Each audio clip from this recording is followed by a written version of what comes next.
In this video, titignan po natin yung mga requested stocks ninyo tulad ng Dito, Tech, and Bloom. Are you guys ready? Let's go!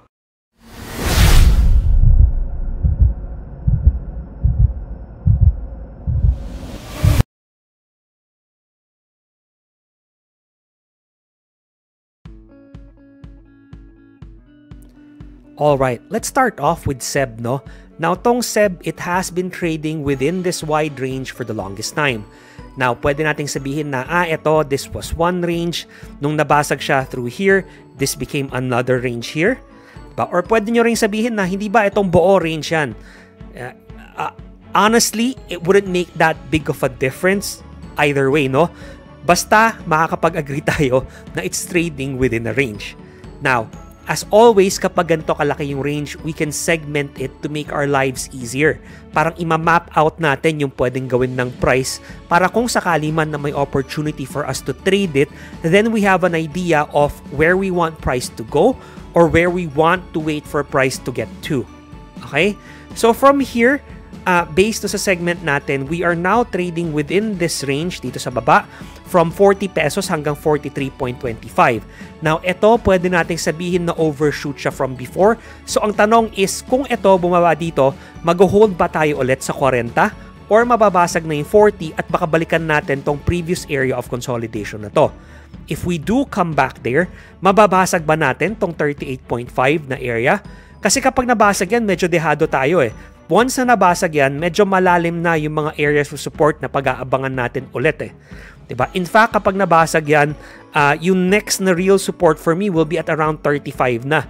Followed by itong low na to nung May 2020 at around 30 pesos. So medyo malalim na talaga, no?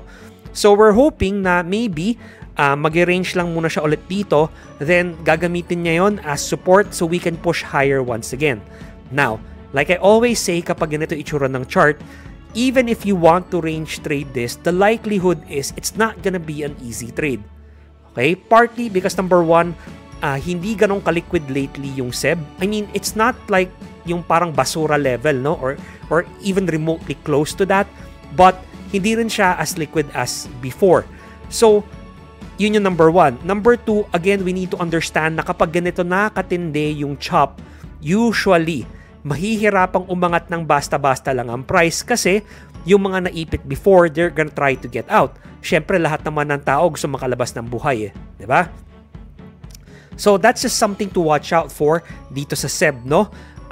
For me, honestly, where it is right now, wala pang anything enticing para maengganyo akong pumasok. So, for me, watch mode muna. Let's wait and see what happens from here. And hopefully, moving forward, ay mag-develop to ng mas kaakit-akit, kumbaga, na structure that can help me get in. Because I do like yung CEB as a whole. I feel like once things get back into their full swing, mabilis din to mag-recover from yung nangyari sa pandemic, no? At least I hope na ganun nga yung mangyayari. Siyempre, hindi naman tayo privy dun sa talagang financial situation ng company. Alright? Pero with yung impending increase sa price ng paglipad, diba? So, I think pwedeng maging beneficial yon dito sa CEB moving forward. Pero again, hindi natin alam yung nangyayari sa back end eh. Yes, nagtaas sila ng price. Yes, that means na yung bottom line nila maaaring tumaas. Pero hindi natin alam kung gaano kalaking portion ng pera na yon ang napupunta sa gastusin ng kumpanya. Next, tignan po natin yung DMC. Now, yung DMC, as we mentioned before, yung immediate na gusto nating makita is for price to come back and reclaim at least tong red zone na to. If we can start trading above this again, then that opens up this range here from 8.7 papuntang 9.33, no? At kung mabasag yung 9.33, yung next resistance level will be at 9.85. However, kung kunwari mag-hold tong red zone and we start pushing lower, especially if we start trading beneath this swing low here at 8.32, then the next level na pwedeng puntahan ng price will be at support na sa 7.98 or 8 pesos, no? And if that breaks, it's followed by 7.65 hanggang 7.25 dito sa pinakababa. Now, that's yung immediate, no? But reminder lang na based nga sa pinag-usapan natin, overall, we have been ranging in this area here. Now, again, as I mentioned before, we can argue with regards sa kung ano nga ba talaga yung dapat na top end or low end ng range. But if you really look at the bigger picture, hindi natin pwedeng pagtalunan na talaga nga namang nagre-range tayo. So, para masabi talaga natin na okay, tutuloy na tayo, tataas na to ng todo, kailangan mabasag muna yung range natin to the upside. Tapos para masabi rin natin na talagang patay na to, bababa na to ng todo, kailangan mabasag yung lower end ng range natin. Next, tignan po natin tong tech, no? Now, I'm not entirely sure kung ano yung gustong tignan nung nag-request nito or ano yung gusto niyang tignan ko, rather. But we've broken beneath yung 2.69 and now, if I'm not mistaken, unless kulang yung chart dito sa trading view, we are trading at all-time lows para dito sa tech, no? Hindi ko pa nga malagyan ng level sa baba kasi we haven't really established any sort of support just yet. So, for now, yung pinaka-level pa rin natin nasa pinakamababang point is yung 2.69.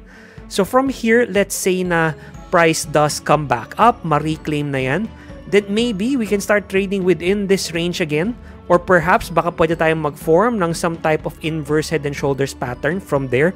But I don't think that's gonna happen anytime soon, no? It might take a little bit of time to develop, pero kung nag-develop yon, di at least meron na tayong pwedeng sandalan for a trade idea moving forward.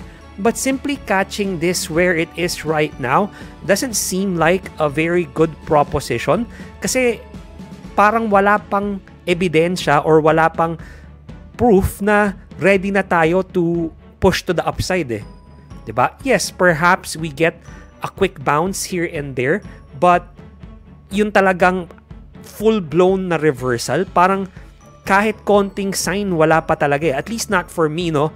Yes, some people might say na hindi ba may divergence sa ganito or divergence sa ganyan, but based on how this developed, I sincerely doubt na may divergence dito regardless of what indicator that you use. So, for me, where we are right now, baka mas maganda hayaan muna natin. Let's let it settle down. Tapos, kapag ka mas nag-settle down na, makaka-identify na tayo ng better levels, then we can create a better plan moving forward dito sa tech. Now, doon sa nag-request nito, kung meron kang specific na nakikita, perhaps you can let me know para we can discuss that moving forward, no? Kasi minsan sa mga nag-request, baka may very specific silang hinahanap na sagot, diba? And syempre, kung hindi ko na maalam kung saan yung train of thought nyo, kung ano yung iniisip nyo, mahihirapan din ako to converse properly, diba? So, if you could give me a little bit more context, then baka pwede nating madagdagan ng konti yung analysis natin. But for now, hanggang dyan muna tayo. Next, tignan po natin tong dito. Now, yung dito, patuloy din lang po yung pagbaba. Umabot na po tayo ngayon sa 3.71, no? Pero, umabot tayo sa low of the week natin at 3.49. Now, I am not gonna lie, it's not even looking remotely interesting for me. Now, doon sa nag-request nitong dito, perhaps may nakikita ka, baka sinasabi mo na may divergence dito, kaya maybe it's gonna push higher from there. But honestly, it might. Pero kailangan din natin isipin, saan ba yung next na untog niya? And I would say na meron tayong resistance dito at 3.92. So, it's not like we're looking at a huge upside. Diba? So, kung kunwari, from here, isipin muna natin, paano yung pababa niya. Kung mabasag yung 3.5 area altogether, yung next level of support natin will be at 3.11 na. Medyo malalim. So, dito po natin kinuha yan, no? Etong mga lows na to. Tapos yung 3.5 naman na support, dito natin kinuha yan. Yung high nung previous area of consolidation right here. Okay? So, I just had to zoom out and show you guys. So, gusto nating makita, honestly, from here, para maging bullish ako ulit ng dito, marami siyang kailangan gawin, eh. Number one, it needs to develop some type of structure that I can even begin to imagine. Kasi kunyari ngayon, what can I say? Magpo-form siya ng inverse head and shoulders? How? It can't anymore. Baka sabihin natin, baka gusto natin yung parang cup and handle, something like this. Maybe. But in order for that to develop, it's gonna take a bit of time as well. Diba? It's not gonna be like in a few days lang or something. It's gonna take a few weeks maybe to develop something like that. And even then, would we really be very, and parang maengganyo na i-trade to? Kasi kunyari from here mabasag yung 4.2, may untog tayo ulit at 4.6 eh. Tapos baka hindi pa maganda yung risk reward natin depending on how the structure forms. So parang ang dami niyang potential na hindrances. Considering na any semblance of bullishness, parang wala pa tayong nakikita. Now, a lot of people, they think na hindi, dapat bilhin ko na yan habang sobrang baba. Para kapag tumaas, at least nabil ko na mababa. And that's true. If that works out, that's good. Pero paano kung hindi? Paano kung binili natin sa akala nating mababa na, pero tumuloy pa siya pababa? Diba? Willing ba tayong mag-cut? Kung hindi tayo willing mag-cut, paano na yun? How deep can it go? Diba? Yun yung problem. We don't know. So ako, I would rather pay up, meaning kahit na mabili ko siya ng mas mahal ng konti, pero ang kapalit naman nun ay meron tayong confirmation na maukuha, no? Confirmation na, uy, teka, baka ready na nga to umangat kahit papano. Then I'm willing to pay up for that rather than trying to force a trade where there isn't a trade to be had just yet. And then finally, tignan po natin yung Bloom. Now, I'm not gonna lie, I had high hopes for Bloom. When we broke to the upside nitong 6.36, I was hoping na from there, mabalikan natin yung 7 pesos or even yung higher end niya dito sa 7.37. Kaso, hindi nangyari yun. No? Talagang we tried to push higher, tapos nag-conso dito yung price, which is what it's supposed to do. Pero nung nakita ko na nag-fake out siya ng ganito, parang we tried to break out, bumitin, tried again, tas nag-collapse, parang naging sobrang dehado na. From there, nag-conso pa tayo ng sandali, pero hindi rin nagtagal.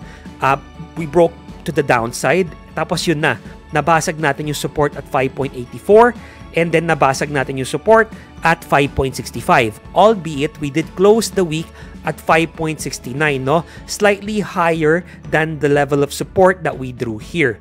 Now, maaari na tumataas lang ulit yung price, mauntog siya dito sa area of consolidation. Then we roll lower, break this low, and come back and tag tong 5.29. Kasi after all, nagpapatuloy lang yung pagbaba niya eh, di ba? May lower highs and lower lows tayo na nakikita all over eh. So, maaaring umangat lang siya dyan, naghanap lang siya ng previous support, turned resistance, tapos mauntog tayo, then bababa ulit. But if sabihin natin, para maging interesado ako ulit dito sa Bloom ng kahit konti, at bare minimum kailangan ma-reclaim yung 6 pesos, 6.10 more or less. Ano ba to? 6.0, tama, mga 6.05, mga ganon. Kailangan ma-reclaim yan, then we start trading there. Kasi kapag ganon, then at least may chance na maybe you're forming some type of inverse head and shoulders pattern, and we can trade back to this range here.